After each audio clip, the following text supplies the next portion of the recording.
But she's had the flu for 14 days. Should she get a flu shot? Well, no, if she got the flu for 14 days, she's as protected as anybody can be, because the best vaccination is to get infected yourself. And So she should not get it? if she really has the flu, she definitely doesn't need a flu vaccine.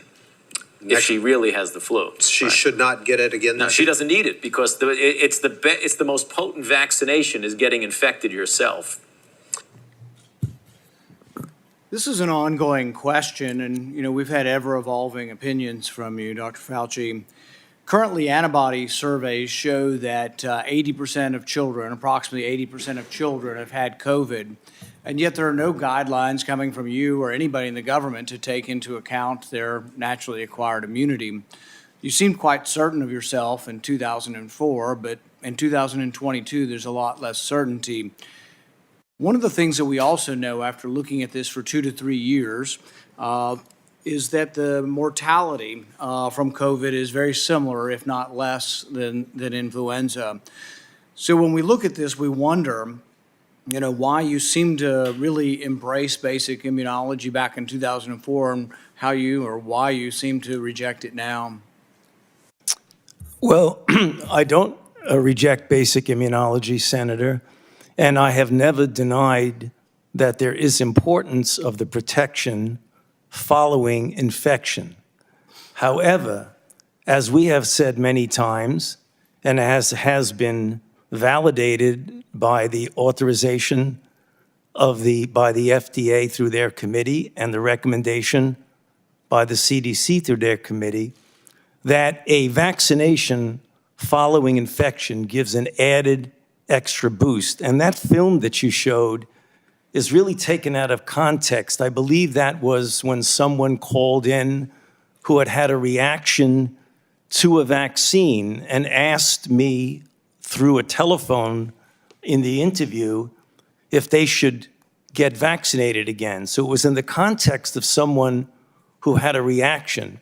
And as a matter of fact, Reuters fact check looked at that and said, Fauci's 2004 comments do not contradict his pandemic stance. Actually, words don't lie. If you look at the words behind me, we can go over them a little bit at a time. She doesn't need it because the most potent vaccination is getting infected yourself. It is true. It is true, Senator. It is a very potent way to protect. So when you're trying to tell us that kids need a third or a fourth vaccine, are you including the variability or the variable of previous infection in the studies? No, you're not. Because when you have approved vaccines in recent times, and the committees that have approved it for children don't report anything on hospitalization or death or transmission. They only report that if you give them the jab, they'll make antibodies. And you can give kids hundreds of jabs and they'll make antibodies every time, but that does not prove efficacy. So what you're doing is denying the very fundamental premise of immunology that previous infection does provide some sort of immunity. It's not in any of your studies. Almost none of your studies from the CDC or from the government have the variable of whether or not you've been previously infected. So let's look at adults. I've had 3 infections.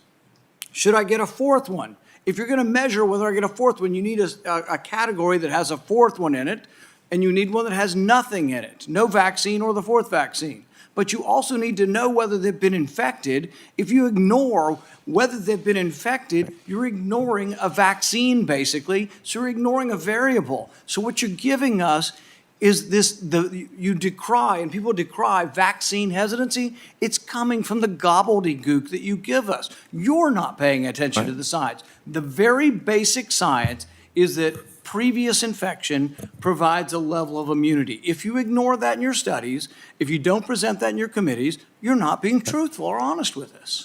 Senator, if I might respond, I have never, ever denied fundamental immunology. In fact, I wrote the chapter in the textbook of medicine on fundamental immunology. Any of the guidelines for vaccines, do any of the guidelines for vaccines from the government include previous infection as something to base your decision-making on with vaccines? Do any of the guidelines involve previous infection?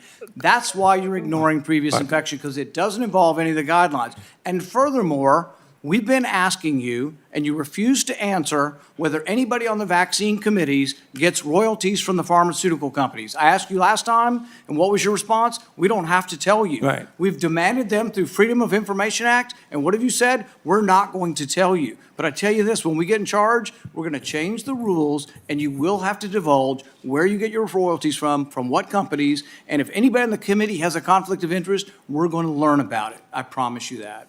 Mr. Chair, can I respond to that, please? May. Okay, there are two aspects for what you said. You keep saying you approve, you do this, you do that. The committees that give the approval are FDA through their advisory committee. The committees that recommend are CDC through their advisory committee. And you keep saying, I'm the one that's approving a vaccine based on certain data. So I don't really understand, with all due respect, Senator. You're the and I one have- that said you would not No. reveal what companies gave you royalties or what company gave the other scientists royalties. Gotta move That's on. what you told the committee. Senator Paul, Sir, you gotta move on. Could I please answer that?